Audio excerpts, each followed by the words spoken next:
Hi, welcome back to the TR6 restoration channel. My name is Johnny. In the last episode you saw me struggling with the engine, which I finally got started. In this episode I'm going to fill the braking system up with fluid and replace the clutch master cylinder, because I want to try and put it in gear and see if it drives or not. So I don't know what the condition of the clutch or the gearbox is at the moment. All I know is that the old one of these was leaking, so I've decided to put a new one on to make perfectly sure that everything is fine. I've spent hours and hours on the brakes and I just can't get them to bleed properly. Now, I rebuilt the brake master cylinder and it was very bad when I rebuilt it. It was literally seized in. Freed it all up, changed the rubbers, but it's not working properly. Well, I think that is the problem anyway, because when I'm pumping the brakes I'm not getting oil coming out at the bleed nipples. I've managed to get it out at the back but not on the front system. So what I've done is I've gone and bought myself a whole new brake master and also a pair of new slave cylinders for the back brakes too. An expense I didn't really want to go into, but I thought if I'm gonna go as far as this, I just want to eradicate every single possible problem. So here is the new brake master cylinder,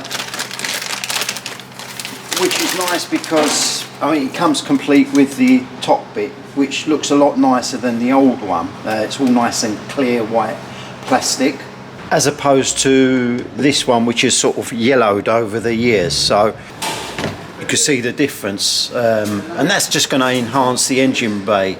So my first job is going to be to remove the fluid from in there. It's a quick job to unbolt that and bolt the new one in, fill up the system and then bleed it. I've sucked out as much of the fluid from the container here as possible, but couldn't get to the last bit in there. So I've got to be really careful where the excess fluid goes. I painted this car with 2-pack paint, and it's meant to be resistant to brake fluid as opposed to cellulose paint, which literally just melted as soon as brake fluid touched it. But at the same time I'm trying not to take any chances with this dripping onto the paintwork anywhere. It has dripped in the past, but I sort of wipe it off right away and sort of no damage done so far. But I don't know what would happen if a bit sort of stayed there that I didn't see. Would it eventually eat into the paint?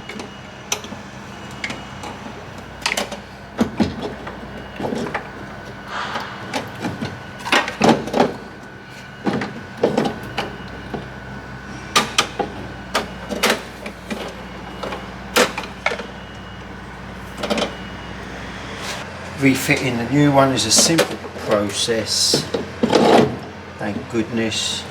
It's just sliding that on, putting the nuts on and connecting the pipes. Now that's fitted in, and I know 100% I've got no problems with my master cylinder. The next little job I'm going to do is change the slave cylinders. That's these little things here on the back brakes. Now, I did buy a kit and repair them, but I no longer trust myself with repairing seals on these things. So I've decided, while I'm changing the master cylinder, I might as well get new ones of these as well, fit them, and that way I know I've completely upgraded the braking system. Not upgraded so much as renewed the braking system. This will involve taking the brakes off all over again. Lovely. But that's not such a big job in itself.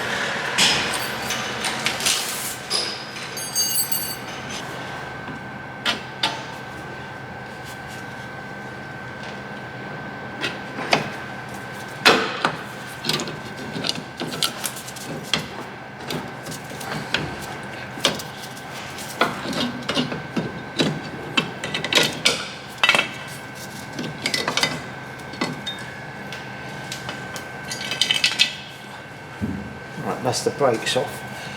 Next I need to undo the brake pipe that goes back to the back of the slave cylinder, and this is held on by little clips which are awkward for me.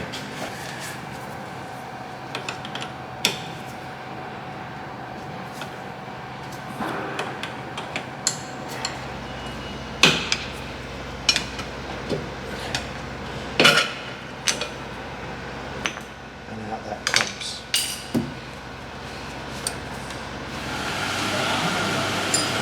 Right, so that's the slave cylinder on the other side now fitted. Weren't as bad as I thought. I suppose doing it the second time round makes it a bit easier. So all I've got to do now is put the brakes on, put the drum on, and then start filling up the system with oil and bleeding it. Right, so now that I've put in the master cylinder, the slave cylinders, I'm about to top up the system with oil and then begin bleeding it. And I was told by the by Rimmer Brothers, who sold me the master cylinder, they recommend that it be bled using a vacuum, which is where is it? Which is one of these. This is like a cheap thing. I think it cost me 18 quid off of Amazon. And it, rather than using two people where one presses the pedal all the time and someone locks and unlocks the little bleed valve, you're using this to actually suck the oil through.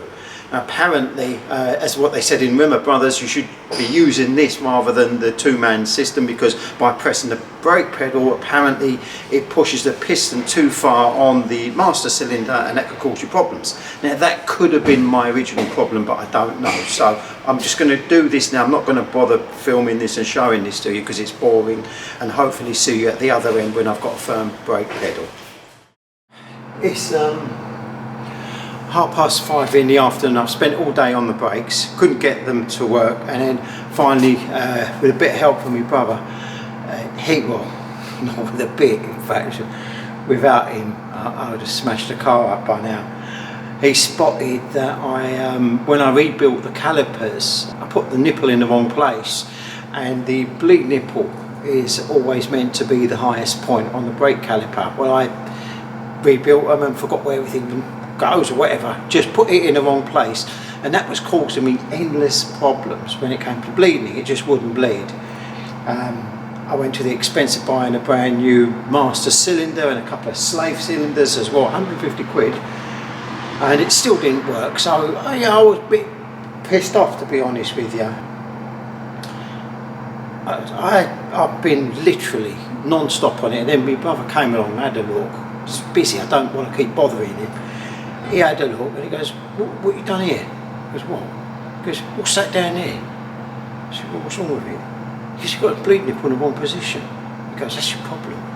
Anyway, I swapped it all over and looks like we've got brakes. So I thought, while I'm here, now I've got brakes, now I've got clutch, why not have a go at starting it up, putting it in gear and see if it actually drives? Because I don't really know the condition of the clutch at the moment. Yes, the wheels turn when it's on stands and I put it in gear, but do we know if it's slipping yet or not? So that's something I need to establish. So here goes, my first ever drive at the age of 61 of a TR6, if it actually happens. Right, hopefully it's going to start. I've got just a little bucket that I'm going to sit on. It's awkward, it sort of pushes me back if I try and put the clutch in, so let's see how it goes. Something I forgot to mention, and it's only while editing this video that I'm sort of seeing, I've jumped forward, but something I should have mentioned, I haven't mentioned, so let me show you. I've managed to get the tyres off the old Wolf Race wheels and get them to fit on these original TR6 rims, and overjoyed because I really wanted these tyres. I like the white wall. It might not be to everybody's taste, but for me it just sets off the whole thing. So now the Triumph is actually starting to look like a TR6 for real. As you can see, I've really cleaned up this tyre, but I've not cleaned up the front one over there yet, which I'm getting round to. Anyway, this is sort of jumping in the future, and I thought I'd just quickly insert this. Now we can get back to the rest of the video.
That went down.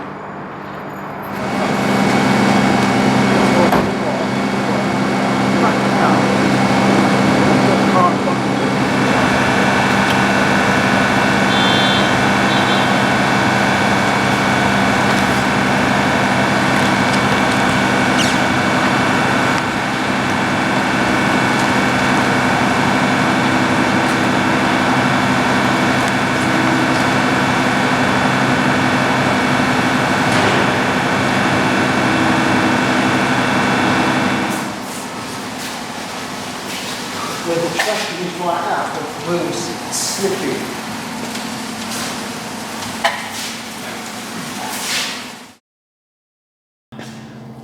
Okay, so the problem we had last night with the car stalling outside here was to do with lack of power at the petrol pump.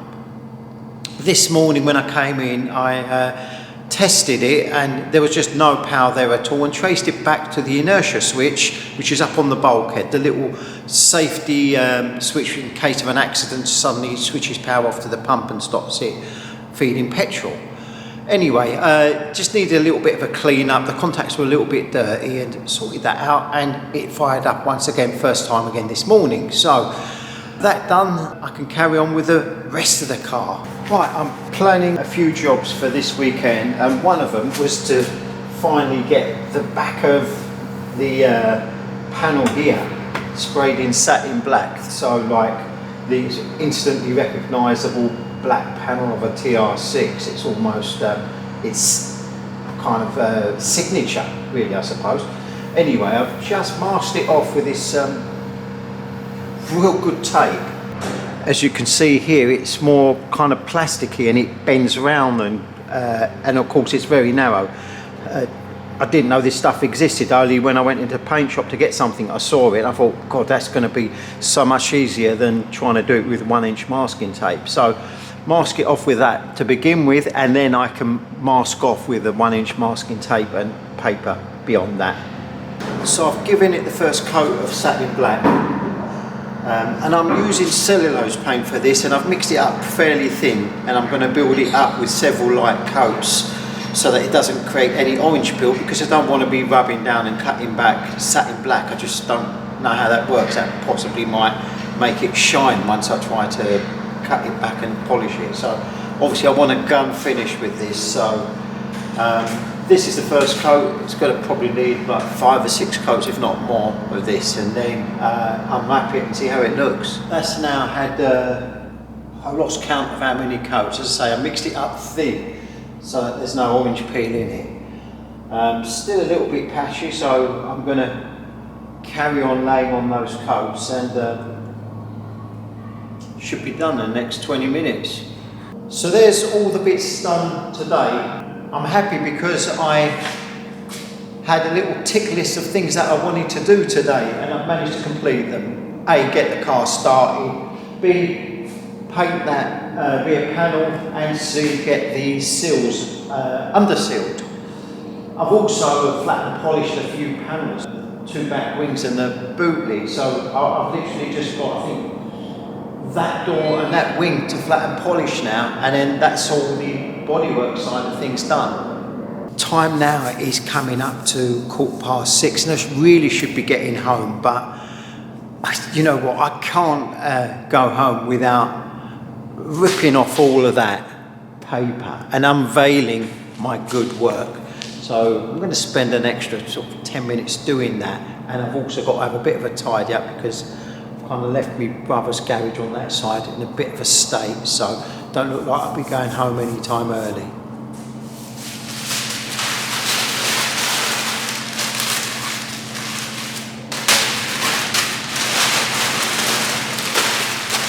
This bit is a bit like unwrapping a Christmas present. Only blokes would understand this.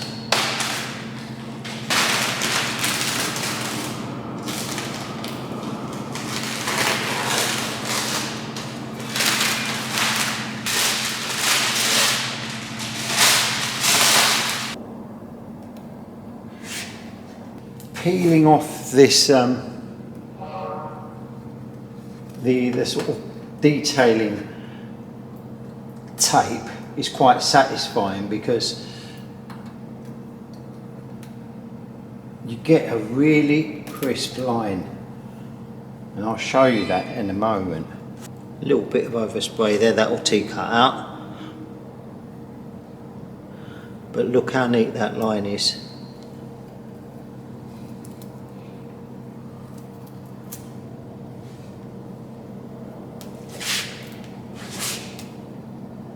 That just makes the car look so good.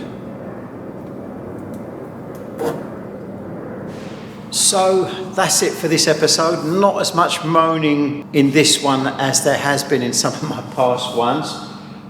I kind of left that off camera this time. And look forward to seeing you on the next episode, where my aim is for next week to fit the interior.